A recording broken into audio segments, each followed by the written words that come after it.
o nosso desembargador, Dr. Roosevelt Queiroz, que para mim seria uma alegria muito grande que fizesse parte da minha família, Queiroz também, mas infelizmente não é, né, por tanta presteza, por tanto trabalho dedicado a esse Estado, também meus reconhecimentos também na sua pessoa, pelo nosso setor educacional. Muitas pessoas passaram já pela inteligência de vosso conhecimento. Quero, por gentileza, também convidá-lo para fazer uso da palavra de forma breve aos nossos homenageados.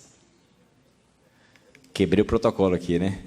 Minha saudação a todos os presentes, especialmente ao nosso presidente Queiroz nessa sessão que preside. Obrigado pela homenagem, pela deferência.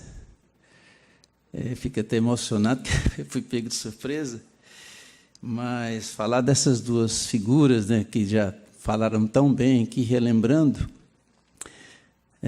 me faz lembrar, logo que nós somos do primeiro concurso, chegando para tomar posse em julho de 1982, eu lembro muito bem de duas obras do professor Vitor Hugo, né? Volumes bem, realmente volumosos, né? E um livro grande, assim, que chamava muita atenção, exatamente essa obra falando da história, né? No sentido amplo. E nós tivemos diversos contatos, porque certa feita, quando foi promulgada a Constituição Federal, lá na Constituição Federal, um dispositivo que os estados, né, deveriam criar a sua Constituição obedecendo os princípios daquela Constituição Federal. Então, então passaram a ser constituintes estaduais cada estado, né? Eu lembro que, naquela ocasião, me empolguei muito e passei a falar, né, a escrever, sendo e aqui o nosso jornalista Everton Leone, né, ele acompanhou essa história, onde ele está aqui. Ele lembra muito bem dessa história. Nós, entusiastas do juizado de pequenas causas, tivemos diversas entrevistas, né, e, naquela ocasião, eu me empolguei muito e passei, então, a ser um colaborador.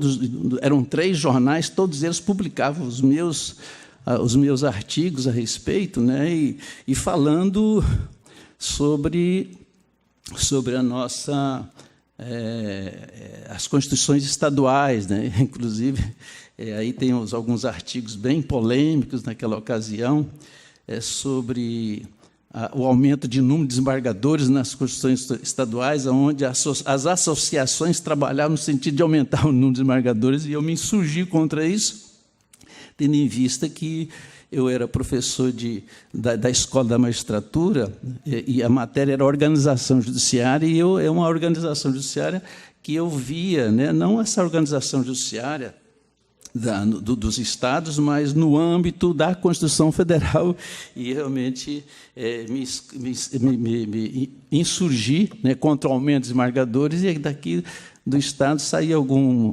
deputado chegando lá em Brasília, ou até um juiz lá meio maluco, porque ele é contra o aumento do número de desembargadores, né? Eu seria beneficiado. Mas realmente não era possível isso, né? O constituinte estadual aumentar o número de desembargadores. Se poderia aumentar, poderia diminuir também, né? Então não é matéria do constituinte estadual, porque a Constituição Federal é expressa, é clara, de que cada estado criará, né, através da lei de organização judiciária, que vai tratar dessa matéria. Mas, enfim, eu tive muitos artigos a respeito, mas eu estava falando exatamente do professor Vitor Hugo, né, que ele editou um 3º volume, né, e daqueles artigos polêmicos que eu fazia naquela ocasião, os jornais publicavam, isso perdurou por muito tempo. Eu lembro que o professor Vitor Hugo me citou diversas vezes, né, na sua bibliografia.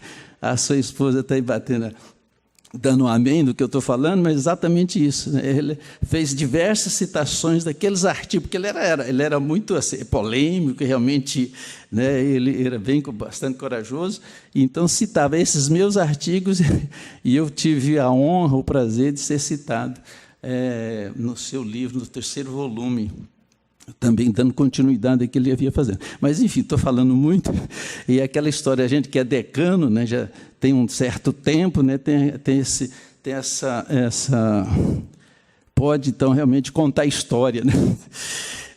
Estou contando a história. Mas, então, eu faço esse registro, né, em homenagem ao professor Vitor Hugo, né, de saudosa memória, ao tempo em que sobre o professor, não deixa de ser professor, né, o Edilson, quando na presidência do Tribunal de Justiça tivemos também diversas parcerias, né, e que foram realmente muito profícuas, né, realmente é um homem de espírito público e já falou-se tanto da sua pessoa aqui, do que representa para esse Estado, por isso mesmo que Vossa Excelência está sendo homenageado, uma homenagem bastante justa, né?